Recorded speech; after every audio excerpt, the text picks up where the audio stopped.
Test 3. You will hear a number of different recordings and you will have to answer questions on what you hear. There will be time for you to read the instructions and questions, and you will have a chance to check your work. All the recordings will be played once only. The test is in 4 sections.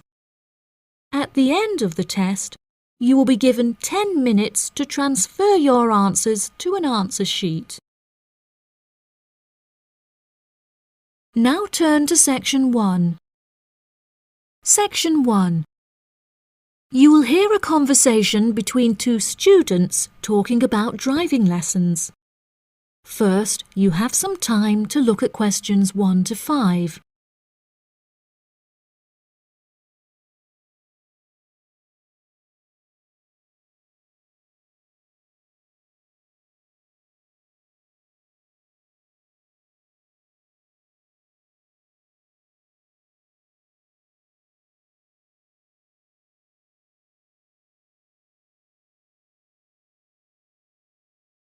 You will see that there is an example that has been done for you.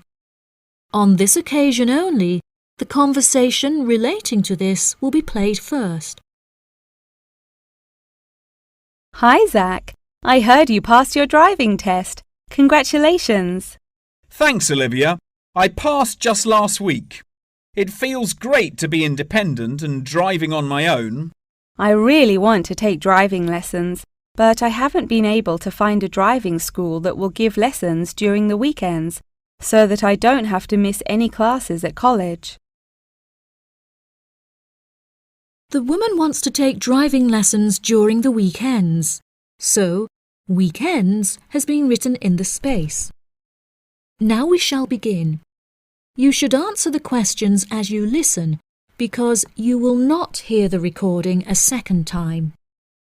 Listen carefully and answer questions 1 to 5. Hi, Zach. I heard you passed your driving test. Congratulations. Thanks, Olivia.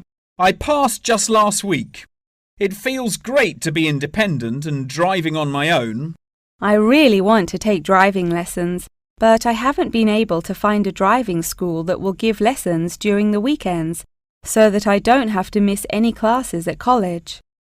The driving school that I used was brilliant and really flexible with their teaching hours. It's really close to the school. The address is 67 Kings Road. That's 67 King'(S) Road. Oh, that's perfect. I don't like the idea of driving around busy streets. Did your teacher make you drive in urban areas, or did he mainly teach you on roads in the countryside?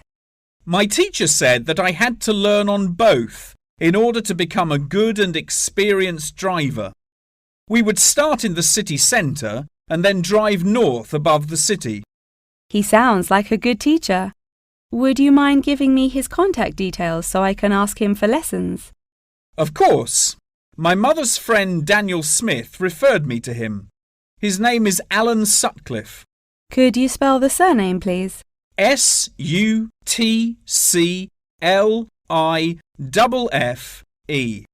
Thanks for helping me out. I'll give him a call tomorrow.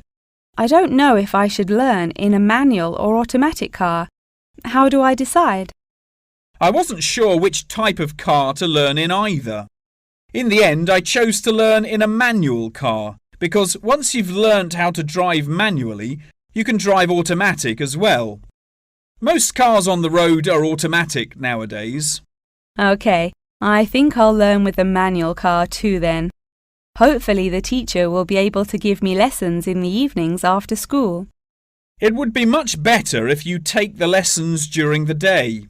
It will be far easier for you to learn when there is enough daylight to clearly see everything going on around you. But you need to be an experienced driver to drive safely at night. How frustrating. I was hoping I wouldn't have to take lessons during the weekends.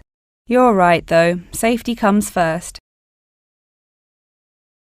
Before you hear the rest of the conversation, you have some time to look at questions 6 to 10.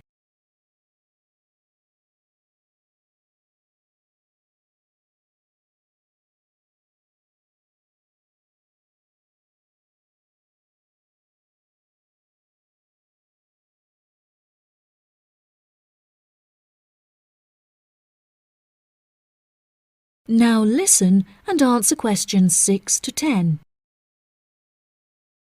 Speaking of safety, you should wait until summer to start learning. It's really difficult and dangerous to drive in the wind and rain as a learner, so you should definitely wait until the weather is sunny and dry. OK, that's perfect actually. It will give me some time to save up some money to pay for the lessons. Tell me about it. I had to work for months before I had enough money saved up. It was worth all the work when I finally got my driving licence, though. The whole process is so expensive. How much did it cost you in the end? Well, each half-hour lesson cost $30, and then the final test cost $50. In total, it cost me about $300. Gosh, it's pretty expensive. How did you find the test? Was it really difficult? No, it wasn't too bad, and the man was really calm and friendly. I knew that I would have to perform 2 parking manoeuvres during the test, so I practiced them a lot beforehand, and that really helped. The test used to last 40 minutes, but it changed a bit. For the first 20 minutes of the test, he gave me directions, and I had to just drive around, and then the last 10 minutes was for demonstrating the manoeuvres. So the test is 30 minutes in total. OK, great, I'll remember that. Do you have any more advice? It's really good to practice driving a lot outside of driving lessons as well. Whenever my parents were running errands on the weekends, I would offer to drive them. My driving teacher also told me to buy a notebook to write down everything that I've learnt in it, like a diary. Haha, that sounds boring, but I'll do it if it helps. I found it really useful. Before my test, I read through everything I had written down, and it reminded me of a lot of things that I had forgotten about. It's really helpful for the theory test as well, because there's so much information to remember for it. That's great, Zach. Thanks for your help. No problem. See you at school. Bye. That is the end of section 1. You now have half a minute to check your answers.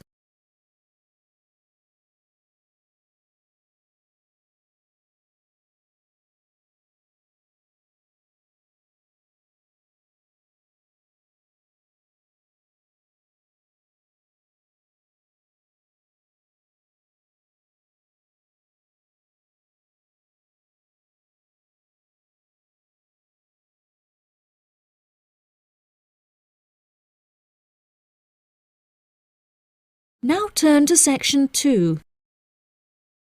Section 2. You will hear part of a talk about Mount Rushmore given by a tour guide. First, you have some time to look at questions 11 to 15.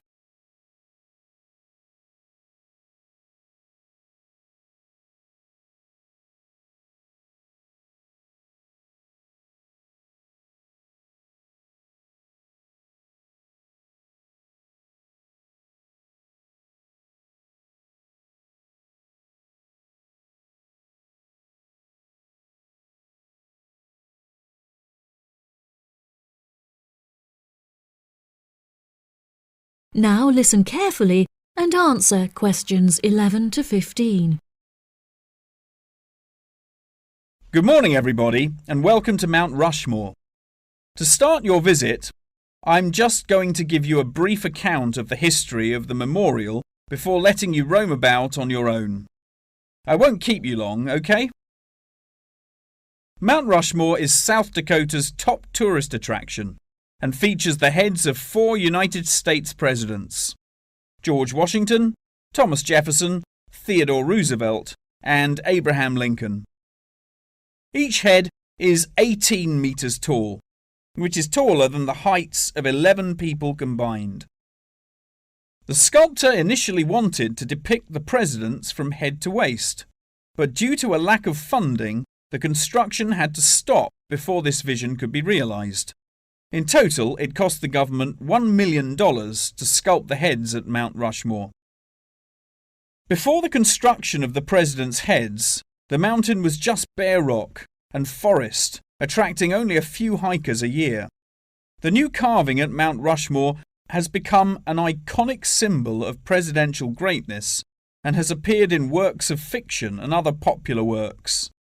The sculpture has also worked perfectly as a way to develop tourism, which was its intended purpose, and now attracts over 2 million people a year. The original plan was to carve the president's faces into the granite pillars known as the Needles. However, the sculptor soon realised that these rocks were too eroded and delicate to support such a large sculpture.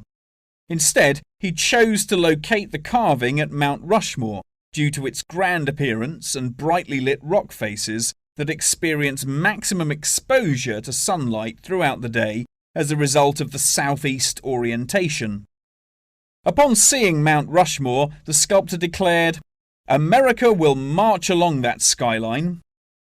The name of Mount Rushmore also has an interesting history. The location was originally known as the Six Grandfathers.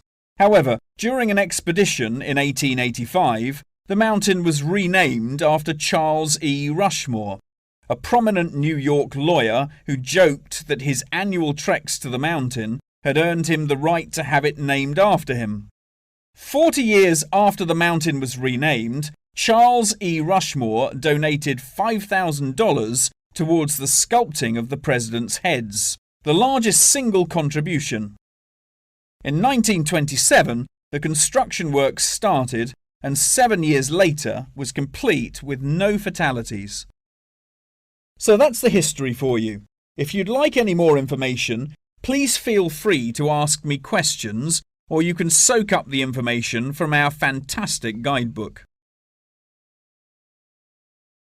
Before you hear the rest of the talk, you have some time to look at questions 16 to 20.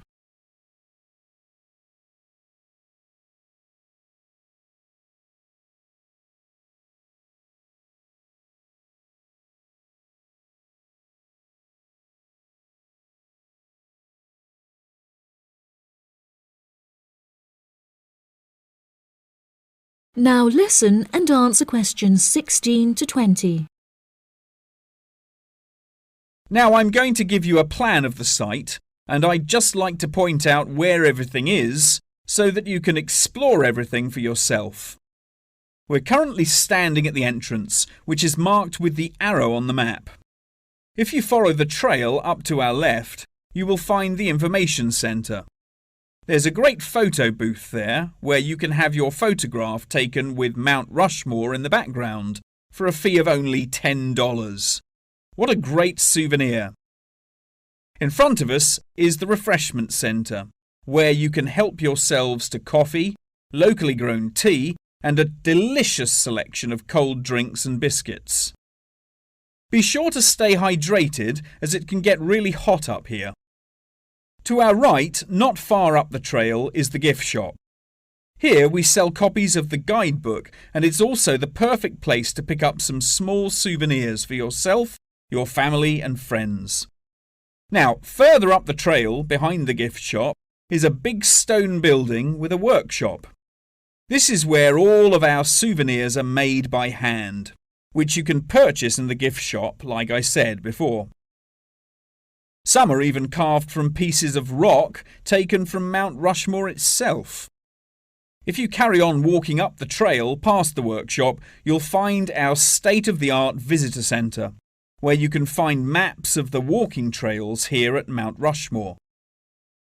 Now for the real treat. After you have walked past the visitor centre, you can follow the trail up to the left, which will take you to our wooden shelter. From here, you will have the best view of Mount Rushmore that there is, an experience not be forgotten. Right, if anyone wants a guided tour, then I'm starting at the information centre. If you'd like to follow me, this way please. That is the end of section 2. You now have half a minute to check your answers.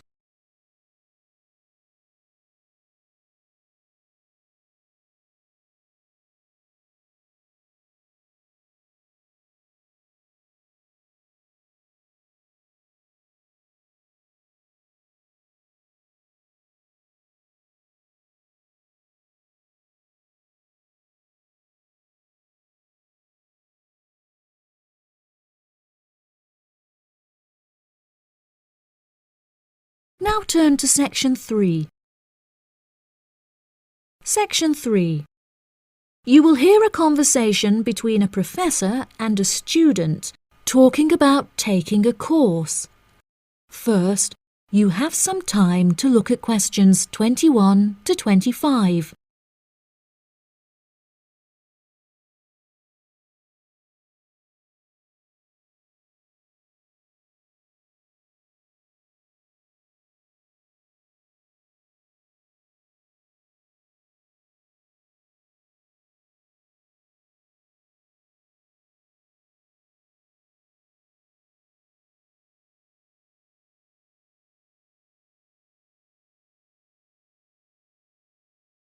Now listen carefully and answer questions 21 to 25.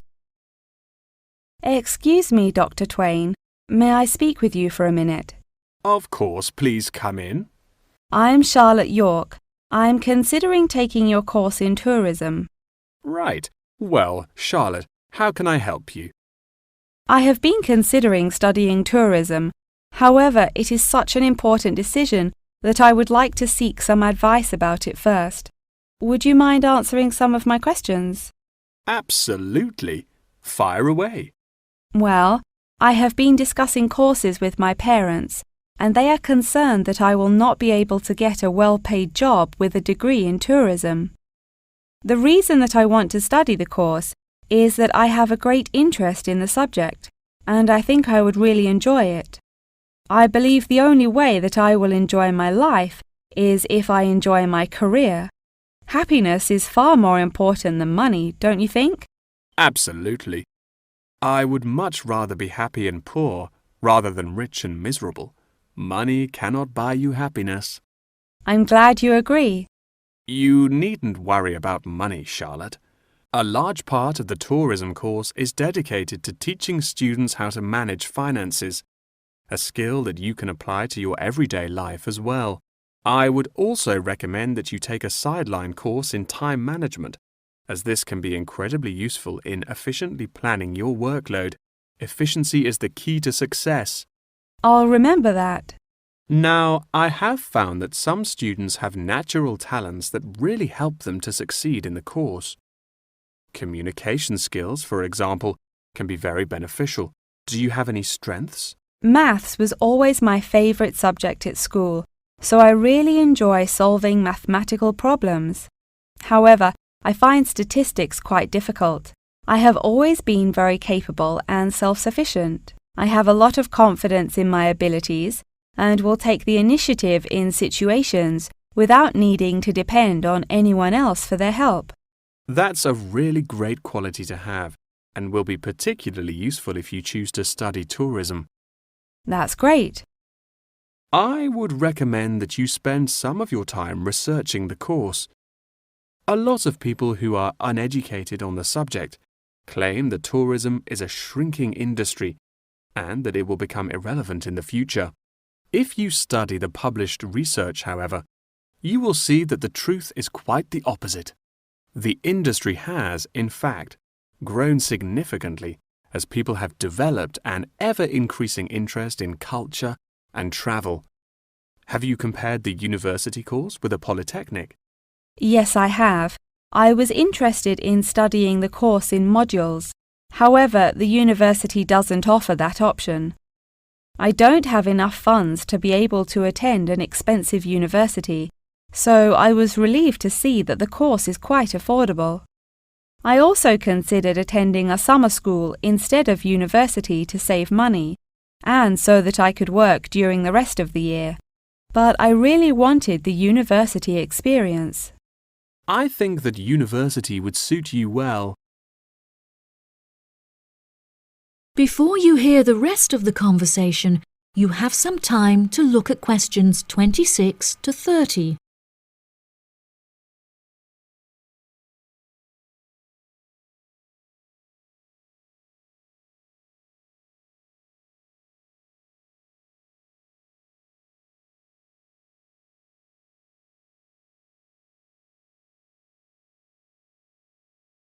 Now listen and answer questions 26 to 30. Now, What about the courses? Are you interested in any of the other subjects on offer? I have looked at a few. I was interested in travel and business as it sounds similar to tourism. That is really worth learning. However, be aware that it is difficult and will demand a lot of your time. Okay, that's good to know. You might find that Japanese is an interesting course and it will teach you valuable skills in speaking the language. Personally, it's not bad and could be of some help, but not that much. Okay, Japanese. Got that. What about medical care? Well, if you have time, the course will teach you a lot about curing diseases and illnesses or dealing with injuries outside, although it's not essential. So, okay, if it's useful, I'll take it. If you enjoy using technology and are worried about fulfilling the entry requirements, computing is very relaxed about the skills that applicants must possess. I'm terrible with computers, so I'm not sure that I would enjoy that course. How about public relations? Yes, I would recommend that course. It would be related to entering the tourism industry, as it will educate you on how to approach clients and develop associations with them. That's great. Thank you so much for your help. That is the end of section 3. You now have half a minute to check your answers.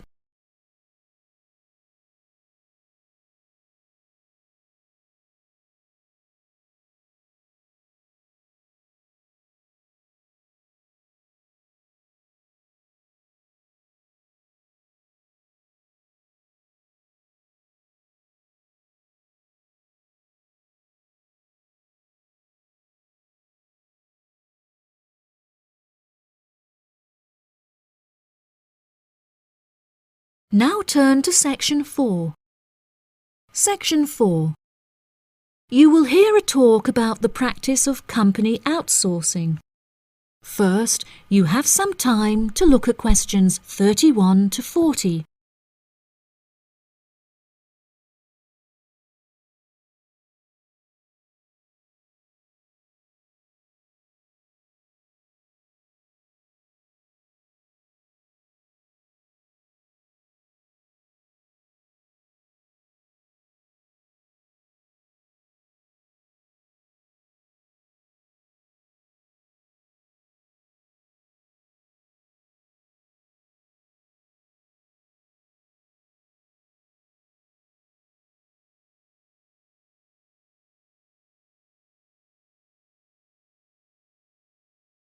Now listen carefully and answer questions 31 to 40. Welcome, class, to your very first lecture in this series on business in the modern world, conducted by myself, Dr. Toby Bennett. Today, we will be looking into the practice of company outsourcing, using TCP technologies as a case study. Now, for those of you who are unfamiliar with this practice, I will give you a summative definition. Company outsourcing involves the contracting of various business activities by one company to another. This practice will sometimes occur from a Western company to a party based in a third world country, the rationale being to make significant financial savings on lower international labour rates and to potentially increase quality. Now, our case study for today is TCP Technologies, a party located in India that receives outsourced tasks from Western companies. The manager of TCP Technologies is a man called Manjeet Khanna, who has personally developed a series of aims and philosophies by which the company is expected to operate. He claims that the most important of these philosophies is to create a workplace where each individual member has the opportunity to contribute their opinion to the operations of the company. That is to say that he found it important to develop a democratic environment. As a means of ensuring quality from every individual at TCP Technologies, a grading system has been developed that encourages an ethos of hard work and recognizes accomplishment. This grading of individuals is based upon a series of factors such as turnover, hours worked, and efficiency. Every month, Kana publishes the grades on an internal website, where staff can access not only their own grades, but also compare it to others. A spirit of playful competitiveness has developed through this method, which has resulted in increased efficiency and turnover across the company. Kana also saw it as essential to develop a culturally diverse group of employees as a means of presenting a multifaceted image that would appeal to a host of potential employees from across the globe. This cultural openness has not only increased the quantity of incoming contracted opportunities by 7%, but has also benefited the company itself significantly. A level of transparency now exists that had not before been apparent. According to questionnaires carried out recently, these newly introduced measures have significantly increased the rate of staff satisfaction, which has subsequently led to an increase of 32% in the company's income. These figures are truly admirable and serve as a testament to the measures that Kana has introduced to the workplace at TCP Technologies. In a recent interview published by The Economist, he declared, "The figures speak for themselves. My system works." When asked if he had any advice for companies on methods they could employ to streamline workflow and increase turnover, he replied, "It's simple, really. A company must see itself not as one entity comprised of nameless components, but instead as a living organism composed of cells, each one essential to the functioning of the whole. I suggest that the motto by which your management operates will be employee first."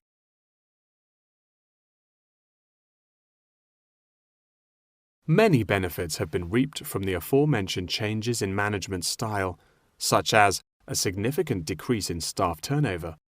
This improvement alone has solved many problems that had before stunted the growth of the company. A lot of these improvements came from the realization that the solution does not have to be produced internally, but can come from any other company. The grading system also immeasurably enhanced the dynamics of the company. The fact that this measuring system is solely produced for staff members and inaccessible by management means that it cannot be used as a judging criterion for promotion. It has proven itself a relaxed and informal means of stimulating workflow. When asked about specific features of his managing style, Kana mentioned that it is important for him to respond personally to any complaints filed by staff members. Having found the existing complaints process slow and ineffective, he introduced a new online system that created a direct line of communication between Kana and all employees of the company. The complaint form, dubbed by Kana as a ticket, eradicates the middleman, is easily accessible to all employees online, and has an interface that can be instinctively navigated.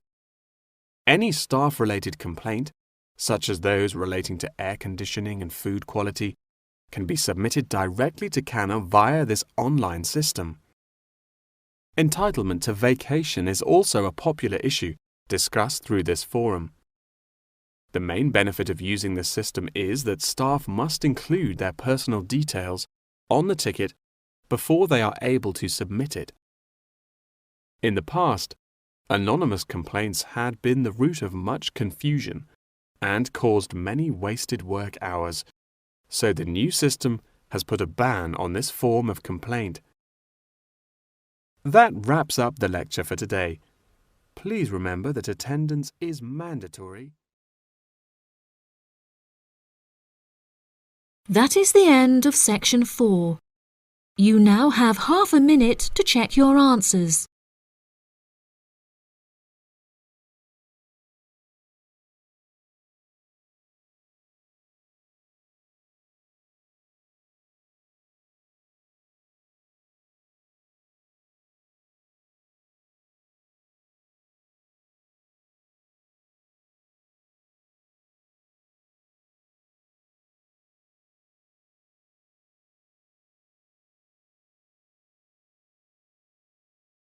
That is the end of the listening test.